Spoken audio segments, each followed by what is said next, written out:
Hello दोस्तों, MD classes में आपका स्वागत है। आज मैं आपको कराऊंगा अध्याय 1, जिसका नाम था जीवोमय जनन, उसका भाग 2 है। तो इसमें हम सबसे आज का टॉपिक है हमारा लैंगिक जनन की विधियाँ हैं। इससे पहले के जो टॉपिक थे वो हमने भाग 1 में कवर किए थे, जैसे जीवन अवधि क्या होती है या जीवन काल क्या होता है, जनन क्या होता है, जनन के प्रकार, अलैंगिक जनन की विधियाँ। ठीक है, इन सब को हमने क्या किया था, भाग 1 में कवर किया था। अब है हमारा भाग 2, जिसमें हम करेंगे लैंगिक जनन की विधियाँ।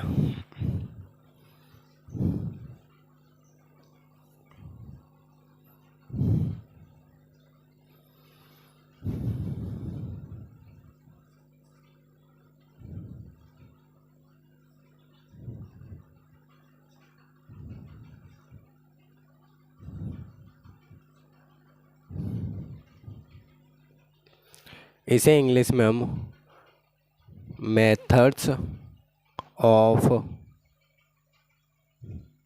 सेक्सुअल रिप्रोडक्शन कहते हैं।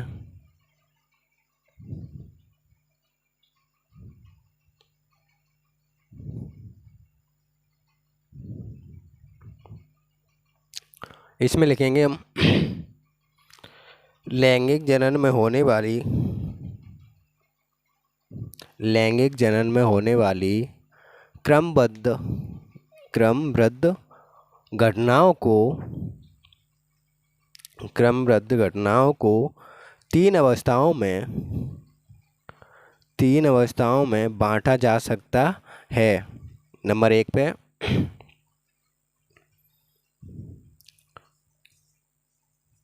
निषेचन पूर्व घटना, नंबर 2 निषेचन, नंबर 3 निषेचन पश्च घटना।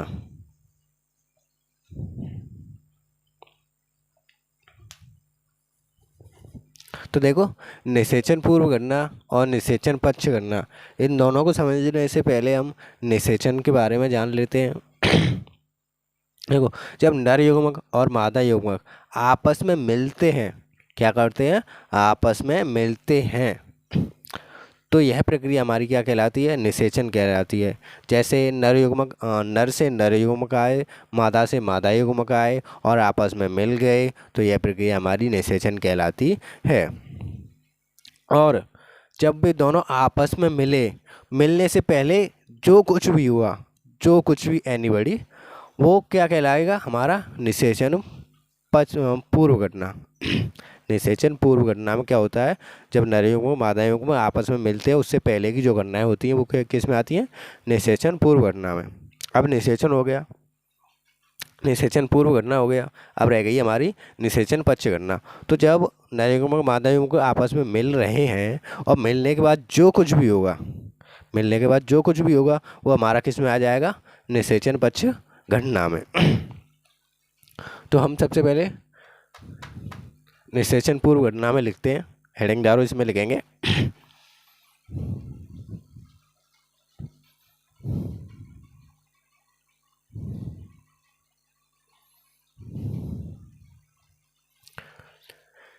निषेचन से पहले होने वाली सभी घटनाओं को निषेचन पूर्व घटना कहते हैं, जिसमें युग्मक जनन तथा युग्मक स्थानांतरण प्रमुख घटनाएं हैं। ठीक है, कौन कौन सी घटनाएं प्रमुख हैं इसमें, एक तो होती है हमारा युग्मक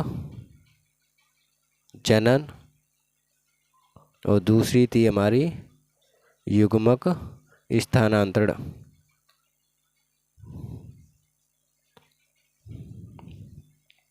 अब हम समझेंगे युग्मक जनन क्या होता है।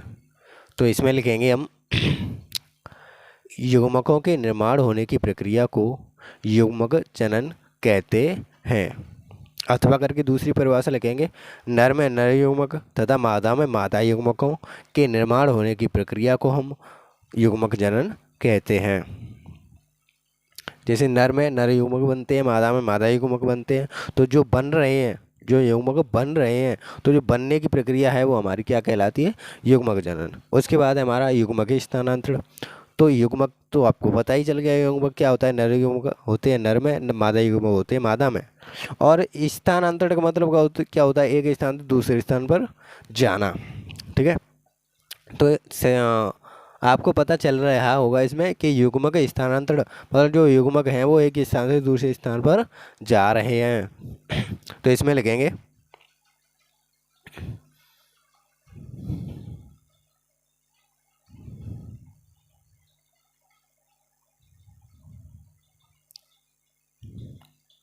युग्मक निर्माण के पश्चात, युग्मक निर्माण के पश्चात नर व मादा युग्मक, नर व मादा युग्मक एक दूसरे के समीप जाते हैं, एक दूसरे के समीप जाते हैं ताकि उनमें निषेचन की क्रिया सफलतापूर्वक हो सके। तो यह प्रक्रिया हमारी युग्मक स्थानांतरण कहलाती है। उसके बाद हम हेडिंग डालेंगे अगली, निषेचन, और इसमें लिखेंगे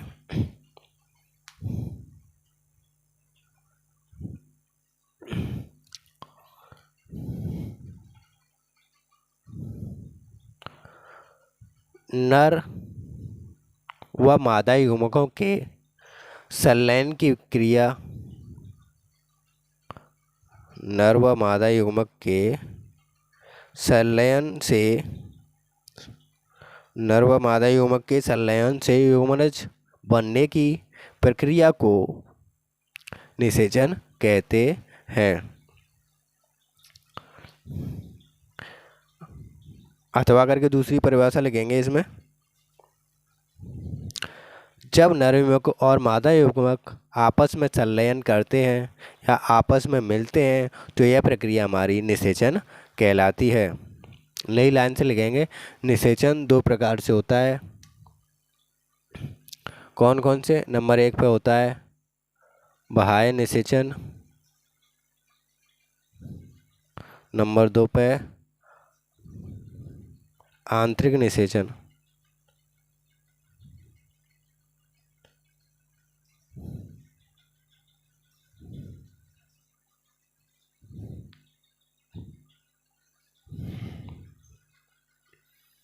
पहला बाह्य निषेचन होता है, दूसरा आंतरिक निषेचन होता है। तो बाह्य निषेचन में लिखेंगे हम, जब नर युग्मक और मादा युग्मक, जब नर युग्मक और मादा युग्मक किसी जीव के शरीर से बाहर मिलते हैं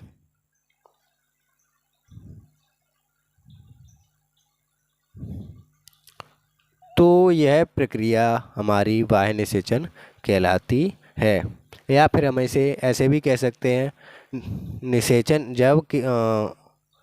जब किसी जीव में निषेचन की क्रिया उसके शरीर से बाहर होती है तो यह हमारा बाह्य निषेचन कहलाता है। या फिर ऐसे कह सकते हैं हम इसे कि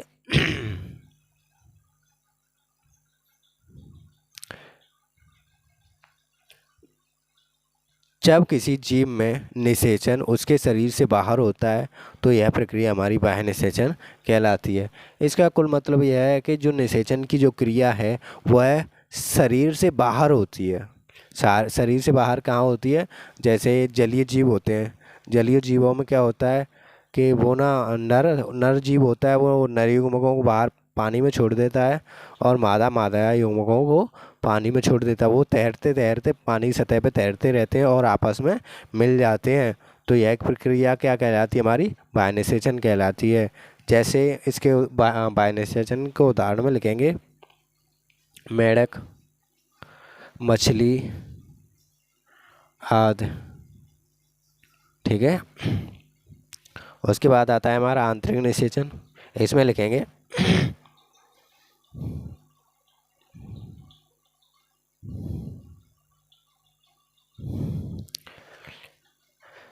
इस प्रकार का निषेचन इस प्रकार का निषेचन जीव के शरीर के अंदर होता है। जीव के शरीर के अंदर होता है।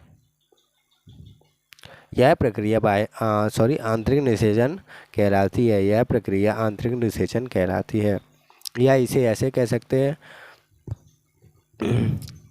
नर युग्मक और मादा युग्मक किसी जीव के शरीर के अंदर मिलते हैं या अंदर संलयन करते हैं तो यह प्रक्रिया हमारी क्या कहलाती है? आंतरिक निषेचन कहलाती है। या फिर निषेचन की क्रिया जब किसी जीव के शरीर के अंदर होती है तो यह प्रक्रिया हमारी क्या कहलाती है? आंतरिक निषेचन कहलाती है। इसके उदाहरण में लिखेंगे। इसके एग्जाम्पल में कौन कौन आता है? मनुष्य आते हैं, अन्य जीव आते हैं जैसे गाय, भैंस, बकरी, घोड़ा, हाथी आदि। इनमें सब क्या होता है? आंतरिक निषेचन होता है। उसके बाद आता है हमारा निषेचन पक्ष घटनाएं। इसमें लिखेंगे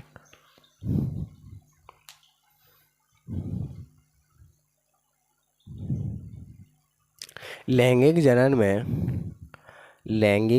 में निषेचन के पश्चात होने वाली घटनाओं को निषेचन पक्ष घटनाएं कहते हैं। इसमें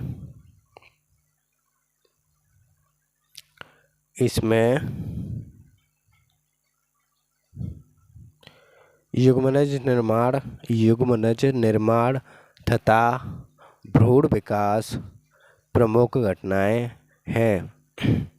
तो इसमें कौन कौन सी घटनाएं प्रमुख हैं? एक तो होता है हमारा युग्मनज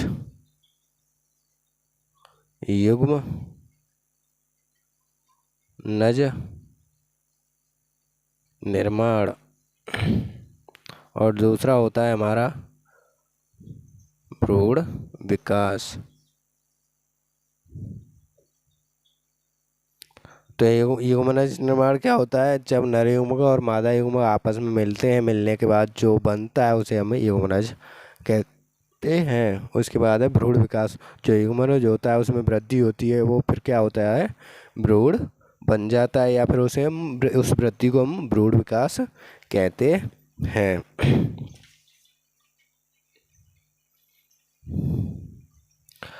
तो युग्मनज निर्माण में हम लिखेंगे, लिखो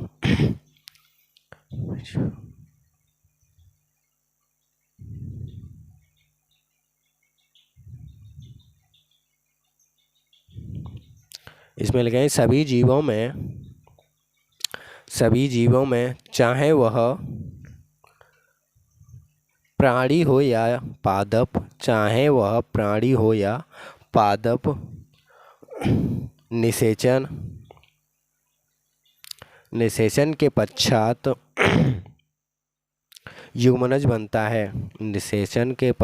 युग्मनज बनता है। यह एक सार्वभौतिक क्रिया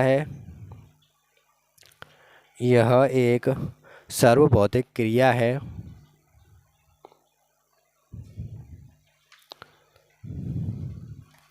बाह्य निषेचन वाले जीवों में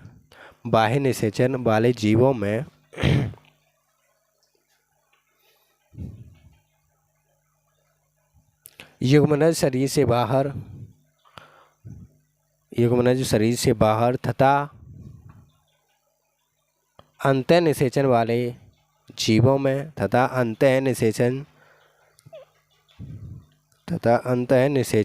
जीवों में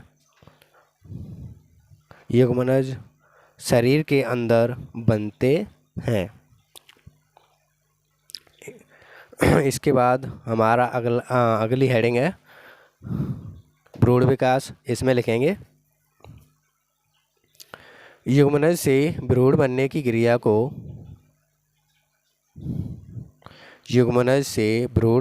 प्रक्रिया को भ्रूण जनन कहते हैं।